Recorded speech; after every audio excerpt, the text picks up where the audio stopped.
อย่าเอาเราแล้วยันเสียขึ้น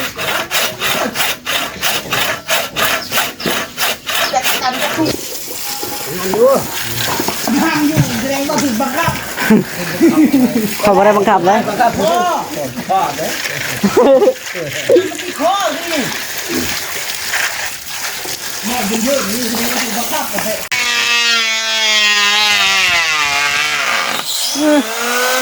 นยังไงเนาะได้ป่ะพอบ่ได้ทั้งสองได้เบิดกุคนเป็นยังไงเนาะทางพอเฮ็ดเวียกเฮ็ดงานก็ได้รับเป็นเงินทางตารองเป็นผู้เจ้าของเฮือนก็ได้รับสิ่งของเนาะนี่รับสิ่งของก็โอ้ยดีใจนำเลยถือว่าบุญหลวงใหญ่เลยพี่น้องเนาะมาสิสรุปสู่ฟังสู่ในดองฟังบัดนี้สิเบิดเท่าไหร่พี่น้องเนาะน้องลาไล่มาเบิดครบแล้วเนาะมึงเด้อปอตัวเบิดหลายอยู่พี่น้องเนาะ27 ล้านปอ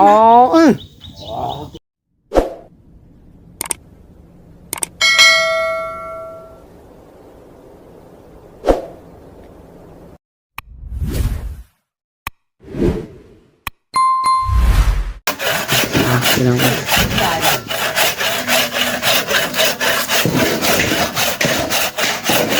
มาต่อกันอีกเนาะพี่น้องเนาะ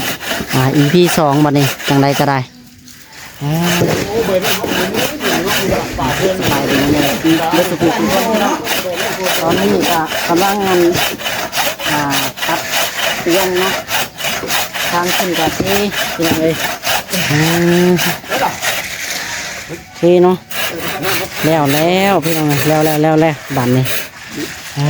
โทโอ้ยมาแล้วบัดนี้ฮะเขาตั้งเตียงฮะเขาตั้งเตียงเป็นจังไดเขาตั้งเตียงตั้งใหม่นี่โอ้ตกเตียงยังเร็วตัดเลยลองสร้างวะมาตัดเปลี่ยนมาตัด2,000 บาทตัดซอยเจ้าเราจะมาเห็ดน้ำมาไปพวิทย์เจ้าอะไรเนี่ยโอ้ยอะไรวะเกิดมาเนี่ยเรียกยาวเลยเนาะอย่าเอาเราแล้วยันเสียขึ้นจะกันจะถูกนายกันเนี่ยนะเรื่องนี้เลยไปบาทไปที่หนังตัดโดเนาะเตียงมีหนังยังหนัง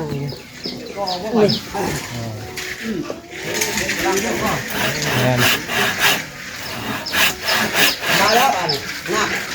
มาแล้วบัดนี้นี่เลย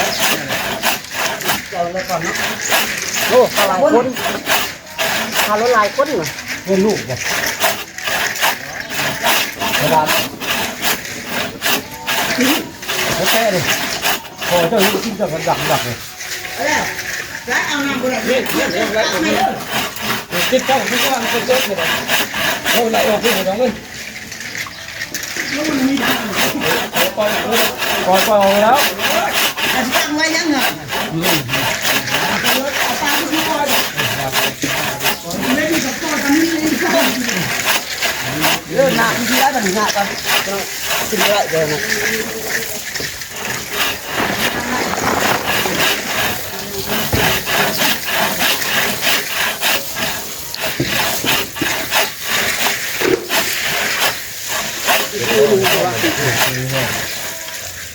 ได้เก็บเครื่องมือพร้อมแล้วบ้าง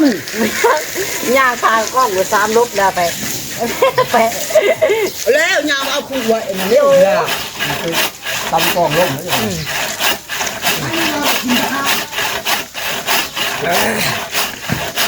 เพราะว่าท่านไม่ผ่าน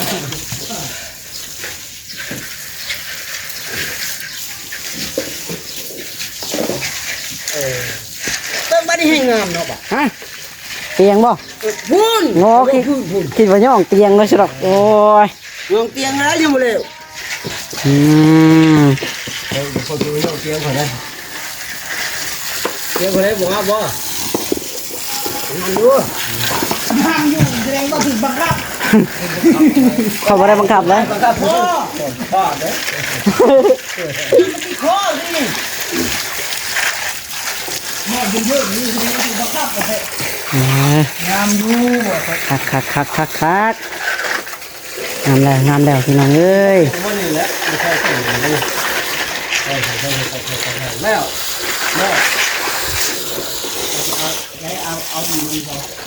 แล้วปล่อยมันจะดอยแต่นอนที่ผิด นั่นน่ะกับอันตัวนั้นน่ะตัวอันเฮ็ดอันที่ท่านั่นคือนั่นน่ะ เดี๋ยวโอ้ดูมันจะโผล่ภาพไม่ได้แค่3-4แผ่นเหลืออีกตัวนี้ก็เทิงเนี่ย อ๋อโทผ้า น่าเป็นอย่างคือบุเฮงกับเขาคือเฮง มาเปิดดนเด้ จะมีหัวอยู่กันแล้ว มันก็ห้วยคือกันแหละน้ำเฮาก็ห้วยคือกันเปิดดนเฮ็ดหยังก็เฮ็ดเนาะไปพันนำไปยังไป เหมือนเมื่อแล้วกูมาพาเขา บ่มุน พา โอ้น้องก็ค่อย ส่วนมากก็ฮักอะไรบ่มุนดอกบ่มุนเดี๋ยวนี้เห็นเป็นนี่ส่วนมากก็ฮักบ่ฮักกัดดีเคิบ กระทันมัน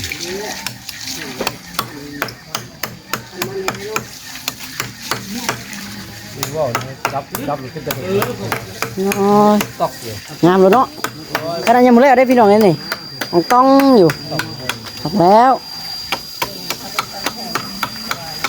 กันเห็นแล้วจะโดดขึ้นแห้งๆแล้วเราไปเด้อโดดทืบรถตึ้มทดลองดิความแข็งแห้งมันสิแห้งปานใด ใส่ซอยไก่เนี่ยยังใส่ได้ ต้องทดลองแล้ว ว่าเขามันแห้งข้าวกับมาโอ้ยคูเนาะดีน้ำจังเลยเนาะ ได้รับตอนแรกค่ำๆผู้เห็น คัดก็แล้วก็อย่างนี้ไปนามันว่าจะคัดก็แล้วจะไปนาเอาพอแล้วเลือกก็แล้วอีส่วนกายรู้ไหมเนี่ยล็อกไปว่าขาดผุดเลย ไปให้นักกีฬา โอ้ยเฮามาเฮ็ด โอ้โห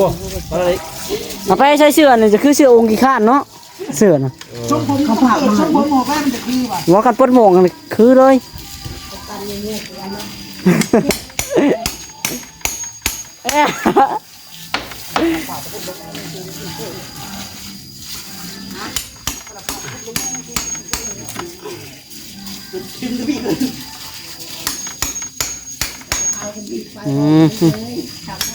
เฮ็ดไปโอ้ยมาขอมือตัวเองเลย ได้เนาะ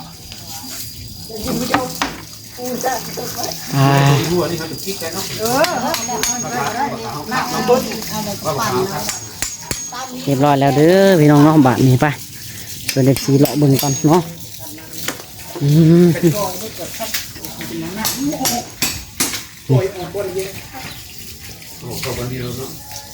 เรียบร้อย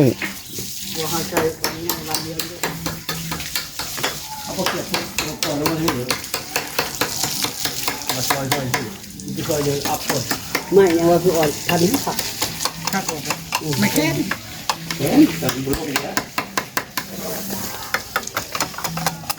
พัดยังไม่ตรวจกลาง คนหมกเลย คนว่า เฮ้ยคนโก้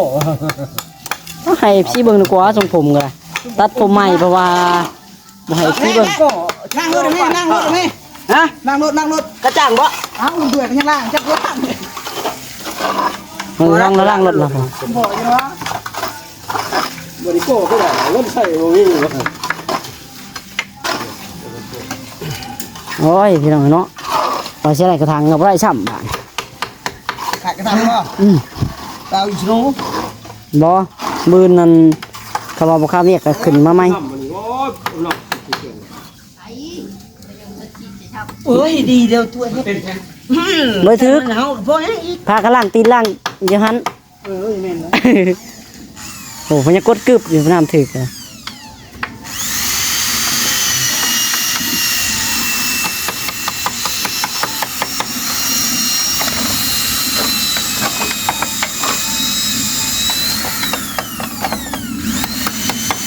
แต่งงามธรรมชาติเอง โอ้ยแล้วมันงาม กำลังปัดปูนอกเนาะเพราะว่าแป้นที่เฮาน้องละซื้อมาว่าอันนี้ห้องน้ำพี่น้องนี่แป้นพัดลม มาเราแล้วไหม เก็ดขีดปูนอกเล็กน้อยเลยครับกบ เราเบอร์ลูก แล้วก็ปูวันนี้ปูแล้วก็แล้วพี่น้องนี่ แล้วrồi cúpแต่มันงอมเลยเรื่องบุก สบายแล้วต้องปล่อยมาอย่างเร็วไม่นี่นะเราจะบอก ฮะ แต่คนจะบอก แนวมาแล้วบ่ โอ้ไม่เมื่อมันตัวนึงตัวนึง พอถึงร่างกายเดี๋ยวนี้ งามเนี่ยงามเลย ป้าไม่จริงครับผมบอกให้มัดติดติ้ง ฮะ ปักเสียบไปมัดไปวงมัดติดติ้งเดี๋ยวมัดใหม่กันหน่อยก็ได้ เอาเลือกเอากบข้างเดียว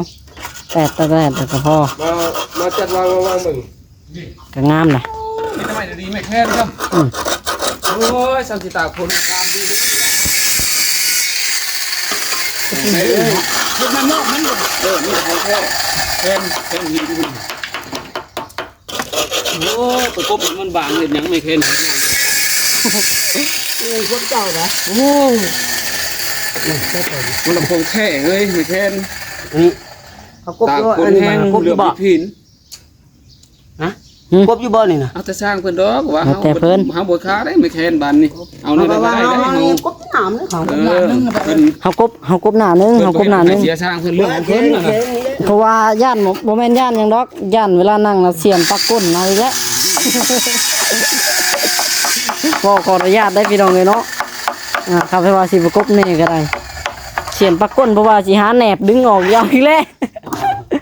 โอ้แห้ง ว่าแล้วผู้นังกระตุกจนชงขาด โอ้มันคือถึกสายตูดได้จ้ะมันคือเจ้าได้จ้ะไปจะมาลิ้นมาอย่างเด้ โอ้ยเปิดมาหมด5 นาที กดไล่ดอก จะมานอนลิ้นได้ กินเมาแล้วก็เมื่อเนาะ นี่เบิดมือยังจะเนี่ยหาย เฮ็ดเตียงนี้แล้วถือว่าเบิดบัดนี้เนาะภารกิจงานทางนี้พี่ บ่คำเป็นไปซื้อคือช่วงข่อยเข้าพาเนาะ อ้าว จะไม่แค่หินนั้นแต่เป็นสิโคตรคัก วันไปซื้อซะตอนไปซื้อผ้า อันนี้บ่อันนี้ก้าวบ่ โดยพี่น้องเอ้ยเบิดคักเบิดแน่เนาะอันนี้นี่แฟนคักคักแล้วพี่น้องเอ้ยยังเหลือทรายหน่อยนึงเนาะพอดีเพิ่นว่าเพิ่นสิก่อเติมก่อซะเนาะปูนก็ยังอยู่พี่น้องยังประมาณจังแม่น ไปใช่ ยังจักสอบเนาะปูน ย่างมาคักแบบนี้นะ ปูนยังเหลือจักสอบนะปูน ยังเหลือ5ได้หรอกเนาะ ชอบบ่หา 5มันคือสิ หาบ่ ของของเอาเรื่องนี้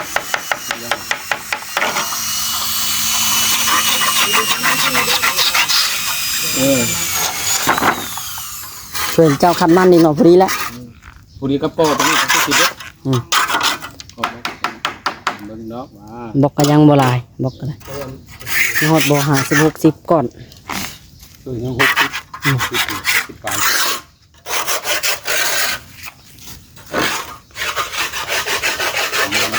กูกระซาบเป็นกบเป็นมันนั่นเขียวที่อย่างนี้ จะนอนปักตูดเนาะ ยันเป็นกบเหียนขับปาก ได้แฟนที่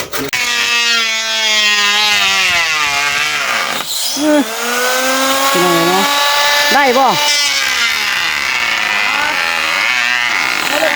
พอ เขาเลิกหยุดแล้ว บ่ได้กบเพแล้วพี่น้องกบบ่ได้แล้ว ดีมันคนละแตก อ้าวบาดนี้ ไม่แข็งเนาะ เอานางมันเกียงอีกหรอก โอ้มันต้องได้แช่น้ำก่อน ถ้ากบบ่ได้ แต่มากบได้ อ๋อแขวกบมุนเลยบ่ได้เด้อ มุนหน่อยนี่มันต้องจุ่มน้ำไปเป็นคืนพุ่นถึงกบมันบ่คือไม้อื่นเลย กระซ่ามาคัดเอา เออ กระซ่าใส่หมู โอ้บุคัดเรื่องข้าวเดียวมันก็เกี้ยงไม่แค้นหรอกของนี่เกี้ยงอยู่แล้ว กระปุนกับเล่นพาเมียคุณเดียวให้ มันมีเสียนอยู่บ่ล่ะ บ่มีหรอก บ่มีบ่ บ่มีเลยไม่แค้น ยันว่าอยากเสียน บ่มี ถึกตูดเนาะ โอ้ไม่แค้นมันเหลื่อมมากกว่านั้นส่วนไปครบในว่ามันให้คักแล้วมันครบได้มันแข็งมันต้องจุ่มน้ำก่อน เอาลูกแช่น้ำว่าคนมาที่เอาเลย ดุดบุญ แม่แน่พามันไม่ครบได้ยังก็ แอนเนาะ เต้น ลึกขึ้นเฮือนได้อยู่แล้ว รถทางก็จะขึ้นแล้วเนาะ กระดาษทรายด้วย แม่นรถทางตัวคัดอันเฮือนน้องหมายเนาะเฮือนน้องหมายพี่น้องเลยรถอันเครื่องคัดนะเป็นเครื่องคัดไม้ต่างหากก็นะสุกเลยเป็นรถแน่นตัวนะแม่นได้ตัวนะ ขอแค่ยากหน่อยนึง มีแต่เห็ดแล้วก็ตอกประกอบเลยเนาะ เอาแบบไหนเอาเกี่ยงใช่ไหมกบกบ โอ้กบแปะบ่นี่ครับเสียงจนสนั่นว่าเพียงเสียงกบกระดาษเนาะอักเสียงกบแปะ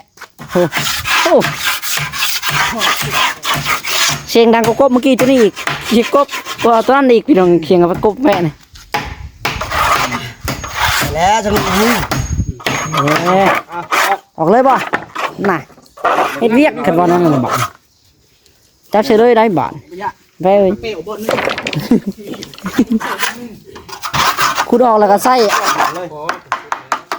ล่างเอาพี่น้องเอ้ยสีดน้ำล่างเอา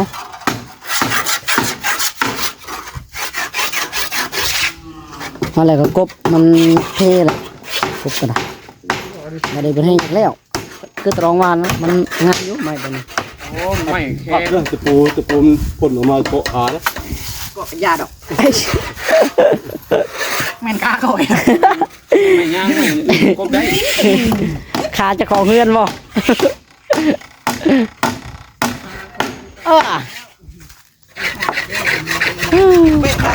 บัดนอนเลี้ยงเขาบอกว่าผู้นอนข้างตะปูผู้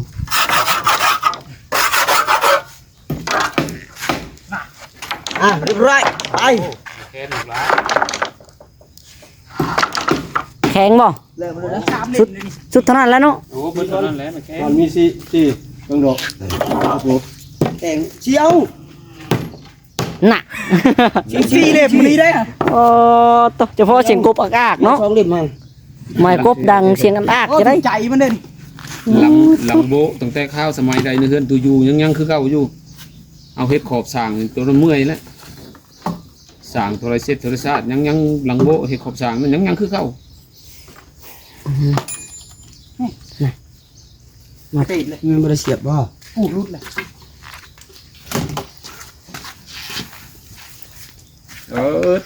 เอาลูกทางนี้มาขัดเนาะ ทางเข้ามาคัดน่ะ ร้อยเฮ็ดวันนี้เลยไป ข่อยมัน มันจะก้อตูด แท้แล้วลงไปข่อยโอ้ยเตียงคัก ว้า ได้เห็นเจี้ยนะ เก็บได้แล้วบัก10 ปียังอยู่หันตาคนไว้ก็บ่ต้องห่วงมันสิย่างคือมันอึด บ่มีดอกเนาะ ว่าเขาตัดพุ่นให้งามนะ มันไม่เสาไม่แค้นมาได้ บ่ดอก แค่นี้ก็แค่ ขาก็ไม่แค้นบ่ แค้นมาเลย มันต้องย่านดอกฉันเนาะมีแต่แค้นเนาะ สุดนี่สุดของคนมันเลยเช่นหินยังว่าอยู่ตอนข่อยไปซื้อแป้นผาข่อยคือบ่ได้เลยนี่ข่อยบ่ ไปหมดเพียงขังนึงด้วย ข่อยพระเจ้าไปมาให้ข่อยนะ เผื่อปัดขี้ฝุ่นบ่เผื่อปัดขี้ฝุ่นลง เอาห้างกว่านี้ก็ได้เอา อ๋อ ห้าง ตก ก็ได้ ห่างโพดกินได้แล้ว ห่างโพด ลมบ่ ติดลบ จังได๋ มือเลย ให้มันลมนิ้วก้อย ลม เดี๋ยวซี่ก็ได้ มันกอกยา ได้อะไรซั่นนี่ที่ได้ พี่ก็ยากดูเลยเนาะ นั่นแหละนี่ เอาปัดสบายนี่เดี๋ยวผมมีฝุ่นเอาปัดป่องๆเนาะ พี่ก็ยากลง ว่าเห็นเป็ดก็พอแล้วได้ไปซื้อมาใส่เด้อ นั่นแหละเนาะ สมัยสร้างทรงยังน้อยอยู่ตูบเป็นต่อเล่าอันนี้ก็แบบนี้แหละ อยู่ในนี่บ่ตะกี้ แม่นตูบนี่เลย อันนี้ ขึ้นจากตูบนี่จังได้ขึ้นเพื่อนนี่ โอ้ โอ้สร้างทรงจนเกือบเป็นบ้าวจะได้นี่จังนี่แม่นตูบอันนี้ล่ะซับไม่นั่นผ้าดองเป๊ะซับ อันไม้ไผบ้านบ่ แม่น ผ่าแล้วเนาะ อันจับเป็นผ้าเขาอื่นผ้าเขา แม่นซับ โมเมนต์ครับใจ คนก็ยังได้นอนเนื้อกันสภาพไว้บ้าน เย็นครับ มันจำเป็นบ่อยากได้ก็จำเป็นดอง มันการจำเป็นนี่ ก็เฮือนต่อเล้า ลายหลังต่อเล่าอยู่นี่นะ พี่น้องเนาะกำลังใส่ไม้มอบเนาะจังได้ก็ได้บัดนี้พี่น้องเตียงเนาะไปเราได้เนาะพอดีว่าพี่น้องเอ้ยเนาะมาดันกระรองเพิ่นเอาใส่เองเพิ่นว่าเนาะแป้นเอาอยู่ในหั่นพี่น้องแป้นเดี๋ยวพอหน่อยหนึ่ง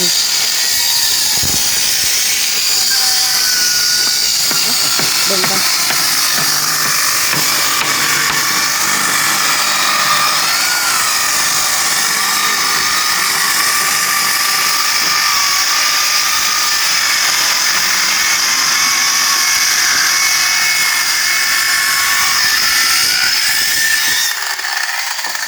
ต้องเอาจะมันนกแทนนี่นกแทนดินนี่ พักแล้วพี่น้องทางนี้บดแห้งทางนี้เนาะว่านอนละแงงพี่น้องนี่เนื้อปากคูนน้องไปท้องเห็น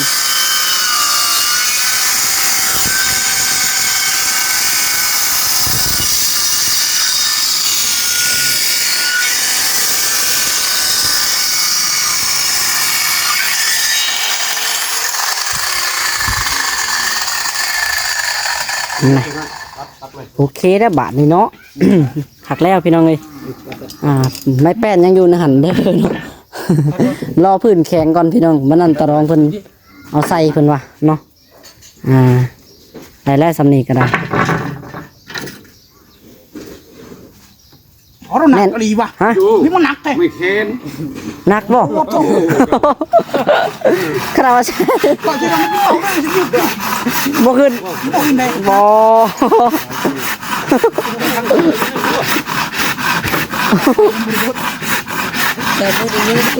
ก็ใส่บดแห้งเต็กเนาะมีแต่ไม้แค้นเด้พี่น้องไม้แค้นมีแต่ไม้หนัก เลี้ยงซื้อมาโยเบื้องเดียวก็ได้สิเนาะ มันเป็นไม่แค้นเนาะ ๆใส่ไม่หมอบเป็นหยังคักเด้ได้พี่น้องเนาะงามแล้วงามแล้ว ก็ลืมเก่งวานนี่หัน จะลืมก็ลืมเจ้า โอ้ เปียก ย เอาหันอยู่กับคุณน่ะ นี่ นี่บัดนี้ เมื่อก็มาเอาอย่าง ถ้าเรามาไปนี่บ่นี่จะห้าจะข่อย ไอ้บอกเจ้าก็ลืม เออ ห้า ไปบอกให้ลืม ไอ้บอกให้ลืมว่าให้จะหายเลยตัวของท่านจะจะหาย ว่าหมูให้หมูไม่ได้ให้จะข้ามว่าหมูมีแต่อยากให้เนาะ มึงว่าอุ้ยเลย ลืมมาย้ายถ้วยทองมาโอ้ไป เราลาดก่อนยัดเลย ฮะระยันหมูระยันหมู หมูให้แล้วเราว่าตั้งก่อน ระยันหมูให้ก่อนเนาะมิแต่อยากให้เหรออยากหมูอยากให้ก่อนตัวเองมาเก็บเครื่องมาเบิดเลย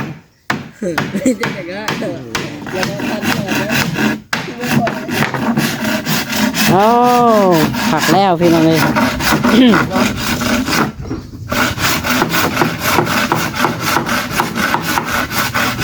เฮ้ยรุ่นเป็นยังเรียบร้อยเนาะมื้อนี้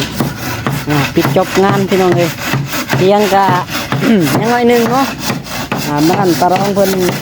จับใส่เองพี่น้องขนาดในแปดอยู่นั่นแหละ จนไปยิบไปอัดอันนั้นเนาะปูนมันลายออกจนยิบไปอัดใส่มาเลยมันบ่ได้ได้ใช่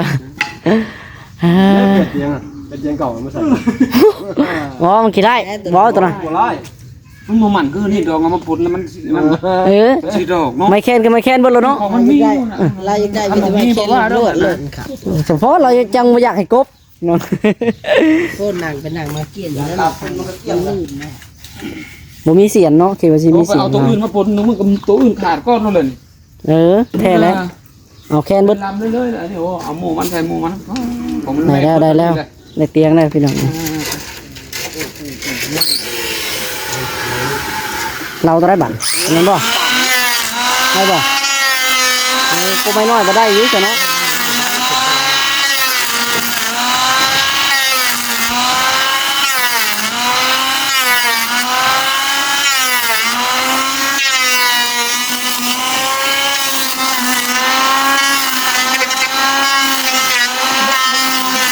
พอ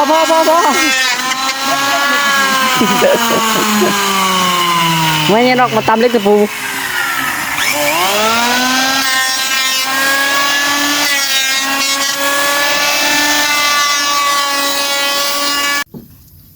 ถามนักได้จ้ะ เตียงความนักเนาะ ฟังชื่อมันบ่ดองเอ้ยของฟังชื่อมัน พี่น้องเนาะทีมงานมาประชุมได้บาดนี้เนาะ ประชุมว่าเนาะมือฮือเตรียมจะไปขอเมียแห่แปะ แบบ แม่นว่าแปะ สายยังแม่ฮังเป็ดสายอยู่โรงเรียนบ่ สายนะยังอ้วนว่า บอกเด้ เอา ไม่ใช่นะเราเขาอยากเขา มีตลาด บ่นาบุนาบึ้งมาเนาะ ต้มปลาได้เฮ้ย คนบ่ เอา กินตัวปลาบ่ เนาะทางนายดองเพิ่นบริเข้ากล้องนำเด้อเพิ่นค้าเวียกอยู่ทางพุ่นเนาะเขาเวียกค้าธุระอยู่พี่น้องเอ้ยนะเอาจังไดมีแต่เฮานี่แหละเนาะทางตรองแล้วก็บ่ทรงพี่น้องเอ้ยสำนี้ก็ยังเต็มเตียงแล้วเนาะ เอาพี่น้องเนาะมื้อนี้ก็ เป็นมือปิดงานเนาะมือปิดงานจบงานพี่น้องเอ้ยเป็นมือปิดงานจบงานของเฮาแล้วก็น้องหลาดก็สิเบิดภารกิจพี่น้องเนาะที่รับจากทางผู้หลักผู้ใหญ่เพิ่นพี่น้องเนาะคือสิเบิดเท่านี้เนาะสำหรับเตียงก็บ่พอเล็กน้อยบ่นั้นตะรองเพิ่นเ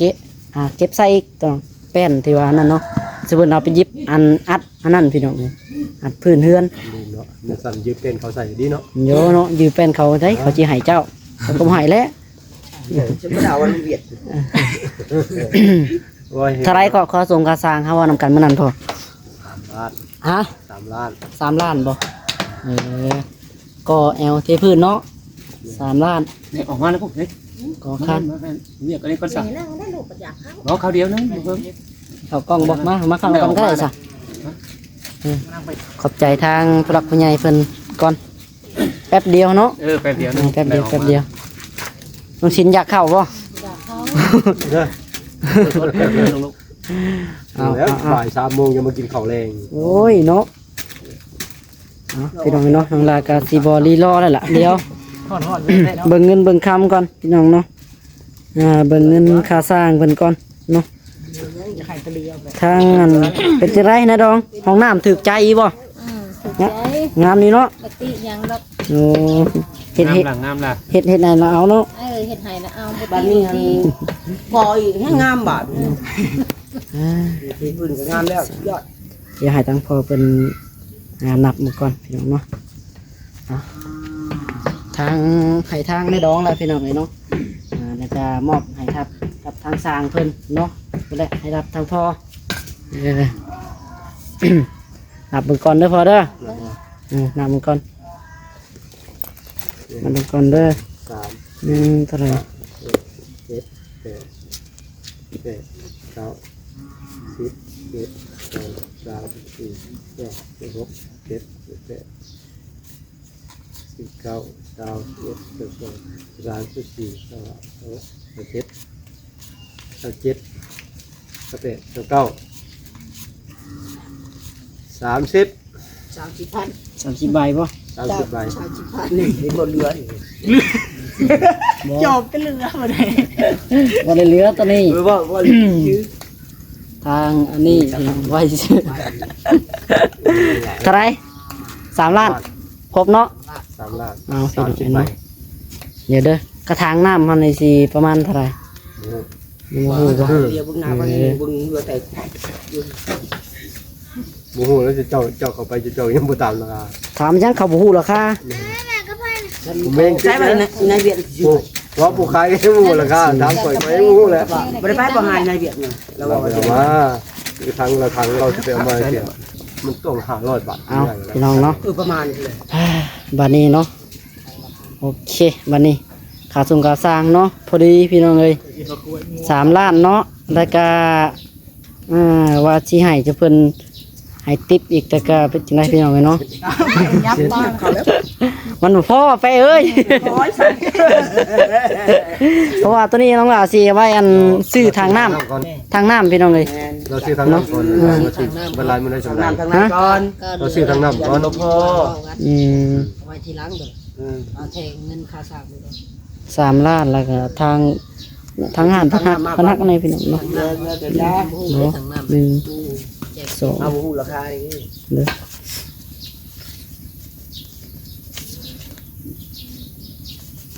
4ตัวนี้สิ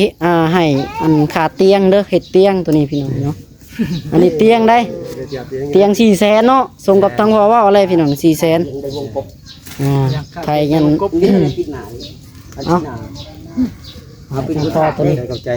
หลาย ให้ติดแบ่งกับทีมงานนั่นแหละ ขอบ เนาะ ใจหลายๆเด้ เอ อ อ ให้รวย ทางก็ได้ทั้งสองได้เบิดกุคนพี่น้องเนาะทางพอเฮ็ดเวียกเฮ็ดงานก็ได้รับเป็นเงินทางตารองเป็นผู้เจ้าของเฮือนก็ได้รับสิ่งของ แม่ เนาะได้รับสิ่งของก็โอ้ย โอ้ยดีใจนำเลยดีใจ ถือว่าบุญหลวงใหญ่เลยพี่น้องเนาะ เรา มาสิสรุปสู่ฟังสู่ในดองฟังบัดนี้สิเบิดเท่าไหร่พี่น้องเนาะน้องลาไล่มาเบิดครบแล้วเนาะมึงเด้อโอ้ตัวเบิดหลายอยู่พี่น้องเนาะ27 ล้านปอโอ้พี่ลึกแท้ฮะ ได้ ดีใจน้ำตะรองในดองพี่น้องเอ้ยฮะ คือกำเงินสัก7 27 ล้านได้ บ่เคยเห็นเงินชัดเจนไปแล้ว โอ้ ไปเกิดมา ว้า นี่ก็กันได้จริงได้ของก็เป็นเงินเป็นคำจักสิทำได้ โอ้ย27 ล้านเนาะ ดีแล้วคนช่วย อ๋อบางคนแขนมันหนาวจนลุกพี่น้องไงเนาะ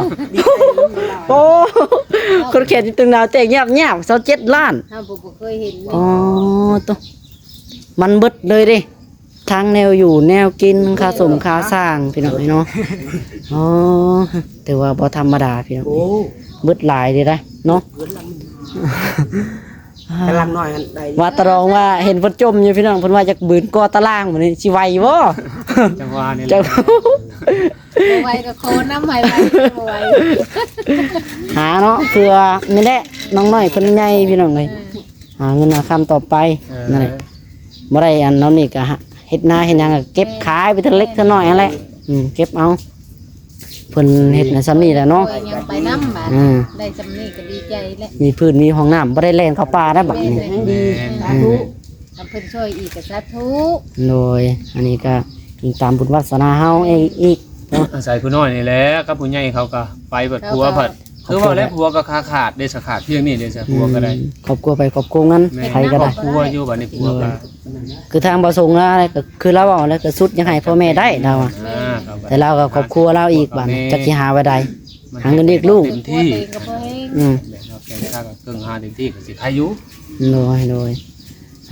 เป็นจังได๋ตะรองในดองเห็นสรุปราคาสู่ฟังเลยโอ้ตกสุดๆเนาะ ตกใจเลยเนาะ ตกใจ เขาบ่เคยได้นะ แต่เฮายังตกใจนะเฮาก็เลยบ่เคยกำเงินหลายปานนี้จักเทื่อพี่น้องอ่า บ่เคยเห็น ถึง27 ล้านอ๋อเพราะว่าน้องหลากับบ่ได้อันนี้เลยพี่น้องเอ้ยทางผู้หลักผู้ใหญ่เพิ่นฝากมาก็บ่ได้ถอนออกมาเบิดเนาะเพราะว่ายันเห็นเงินเพิ่นเสียน้องหลาเว้าอยู่เด้ได้ถอนออกมาแต่ละน้อยแต่ละน้อยพี่น้อง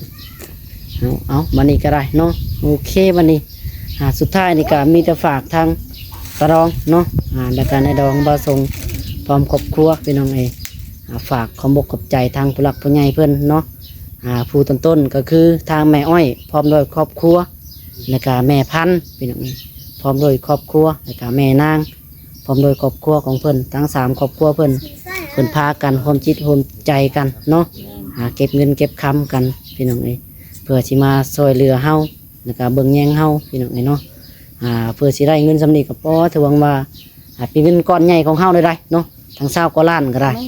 สำหรับผู้บ่มีนะแม่น บ่มี โอ้ต้องถือว่าหลายแล้ว อันนั้นหลายแล้วเอาสำหรับเฮา เอาใส่หนวด เอาโอเควันนี้พี่น้องสุดท้ายนี่ก็มีแต่ฝากทางตาดองแล้วก็นายดองทางบาทรงเนาะขอมกับใจทางผู้หลักผู้ใหญ่เพิ่นแน่เนาะทาง3ถาดนี่ โดยจังใดก็ขอขอบคุณทั้งเมย์ทั้ง3คนพร้อมด้วยครอบครัวแหละที่สดช่วยครอบครัวของพ่อแม่บ่ส่งก็ขอให้แม่ทั้ง3ครอบครัวอยู่ดีมีแห้งความเจ็บบ่หายได้ความไข้บ่หายมีแม่ให้พวกลูกๆมาทำนี้ก็ขอให้กลับหาแม่100 เท่าพันเท่าเด้อ สาธุพี่น้องเนาะโอเคพี่น้องเนาะทางตาดองนายดองเด้มีหยังอยากเว้ากับเพิ่นก็เชิญเว้าได้เลยเนาะยิงตาม มาสำนึกจะให้อยู่ดีมีแห้งเด้อไม่เอาไอ้3ครอบครัวน่ะคนเจ็บเจ้าจะได้ความไข่เจ้าจะมี ให้มีแต่ความสุขกายสบายใจไปนี่โตไปเลี้ยงลูกก็ให้ลูกปากหวานเลี้ยงหลานก็ให้หลานปากม่วนให้ได้เพิ่งภาคลากกินไม่อ้อยเอ้ยสาธุ ถูกเนาะเอาพี่น้องเนาะบ้านนี้ก็ได้เนาะเป็นยังไงตั้งพ่อแปะพี่น้องเนาะ มันติดก้อนใหญ่เนาะดอกแปเนาะ อยู่ตกใจ ตกใจจนเลือดแตก ตกใจ เอาแปะว่าฟังได้ยินเสียงเงินวัดตักษา7 ล้านตกใจเลยแปะคือจะแตกเนาะแปะ เชื่อจะแตก เฮายังขนจนลุกกับแปะโอ้ว่าเราสรุปรวมๆเลยเบิดตั้ง20ไปล้าน เป็นที่ค่อยๆ จนที่เขา30 ล้าน นั่นจะให้เฮ็ดเองสิได้ไปฮอด ของ ได้ น้ำ เด้สิได้ ของน้ำเนาะ ฮะ 17-18 ล้านเนี่ยของน้ำ17ของ ตรง น้ำ นั้นมีไร ของน้ำ แน่ เอ้าวันไหล12นี้ว่าไหล12 ล้านคนไปลืมท่อลืมเสาว่ะ มันบ่พอมันตื่มเข้ามาเทอละน้อย ลืม เทอละน้อย ลืมเฮ็ดไส้ก็ลืมบวกเขาเดี๋ยวตัว มีจักปี 17 ได้ ล้าน ค่อยจังสิได้กับเพิ่นผู้ช่วย แล้วมันแพงของน้ำน้อยๆนี่ยัง17 ล้านเลยจ้ะ มันเบิดหลายเนาะ หลาย มันเครื่องกูมือเนี่ยดินบล็อกในดองเลยบล็อกก่อน5,000 แม่เลย บล็อกนี่ แม่แน่สิค่อยบ่ มันบ่แม่นแนวลิ้นได้กูมือในเครื่องปูนน่ะสอบละแสนปูนน่ะ แต่แม่น่ะเฮ็ดเองนำบ่ได้จังว่า โอ้ย อันให้เฮ็ดเอง จังใดวงกบวงกบเนาะ ยังขาดแต่ไม่ยังบันบ่มื้อนี้คือกระถางไปถังน้ำเนาะเดี๋ยวน้องหลาสิซื้อไม้ตื่มยังไว้ยังอยู่นำน้องหลาก็ได้เนาะยังก็บ่ลงบ่หลายประมาณฮะ เห็นอยู่ทางน้ำแต่ว่าเจ้าของห้านก็ผู้ใหญ่บ่อยู่ ไปอยู่ไปเอ้ยไปแล้วน้องตัวท่องจนน่ะถามลาวน่ะพี่ดึงกระถางนี่เจ้าของห้านจะบอกมาหาอยู่ เท่าไหร่นะ เออ แสดงว่าก็เจ้าบ่ขายหาย เขาบ่อยากขายอ๋ออยู่ อยู่แล้วว่านั่นมันเป็นนั่นเนี่ยผู้สาวก้าว เก่ง ช่วยกั สาน ว ยืนเบิ่งอยู่ นะ ต้ โอ มลูก เค ต้มใหญ่เลยต้มเป็นบ่เอาเนาะเอาต้มเนาะ สำหรับคลิปนี้ก็ขอตัวไปก่อนพี่น้องเลยยังไงก็อยู่ดีมีแฮงเบิดสุขสู่คนเนาะน้องสินเพิ่นสิต้มมีบ่น่ะ แม่นใหญ่แหละเพิ่นต้มเป็นอยู่ ผมไม่ได้เข้ากล้องน้ำมูเลยพี่น้องเนาะเพิ่นอยากกินข้าว หัวตี้เพิ่นแหละ ไปดีดมมือแม่ลูกอยากได้เงินซื้อขนมมือเลยแม่ มันจะกินข้าว เพิ่นอยากกินข้าวพี่น้องเอ้ยเนาะหัวตี้เพิ่นได้เอ้าจังไรกะเนาะอยู่ดีมีแฮงเบิดสุขทุกคนบัดนี้เอ้าสบายดีเบิดสุขทุกคนเนาะเอ้าสบายดีพี่น้องบ๊ายบายเนาะ เอ๊ะ